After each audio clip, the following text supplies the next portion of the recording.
વર્ષ 1026 થયેલા વિદેશી હુમલા બાદ સોમનાથ મંદિરનું પરિનિર્માણ કરવામાં આવ્યું અને આ નિર્માણ 2026 1000 વર્ષ પૂરા થઈ રહ્યા છે.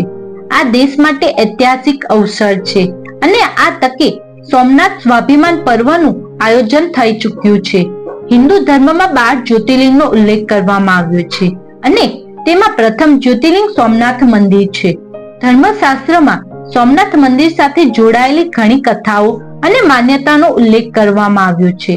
આવો જાણીએ આખરે સોમનાથ મંદિરને પ્રથમ જ્યોતિર્લિંગ કેમ કહેવામાં આવે છે.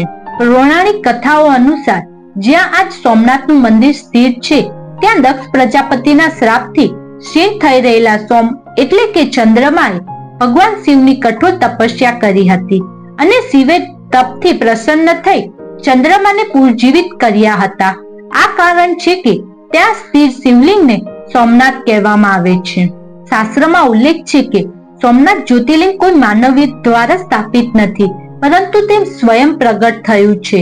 આ કારણો છે કે તે શિવલિંગ ભગવાન શિવના દિવ્ય પ્રકાશનું પ્રથમ સ્વરૂપ માનવામાં આવે છે અને તેથી તેને પ્રથમ જ્યોતિર્લિંગ કહેવામાં આવે છે. શિવ પુરાણમાં પણ સોમનાથ જ્યોતિર્લિંગનો ઉલ્લેખ કરવામાં આવ્યો છે, જે અનુસાર સોમનાથ મંદિર સ્વયંભૂતથી જ્યોતિર્લિંગ સ્વરૂપની પૂજાની પરંપરા શરૂ થઈ હતી.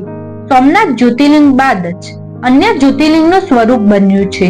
આ કારણ છે કે તે પ્રથમ જ્યોતિર્લિંગ કહેવામાં આવે છે. સોમનાથ મંદિરની વાત કરીએ તો તે માત્ર એક ધાર્મિક સ્થળ નથી, પરંતુ હજારો વર્ષ જૂની આસ્થા, પૌરાણિક કથાઓ અને ભારતીય સંસ્કૃતિનું એક જીવિત પ્રતીક છે.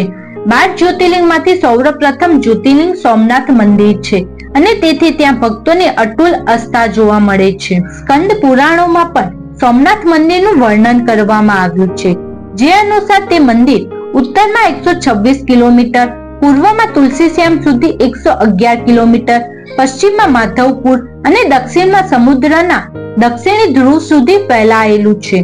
કહેવાય છે કે આ તે સ્થાન છે જ્યાં ભગવાન શ્રી કૃષ્ણએ 56 કરોડ યદુવંશીઓની સાથે દેહ ત્યાગ કર્યો હતો.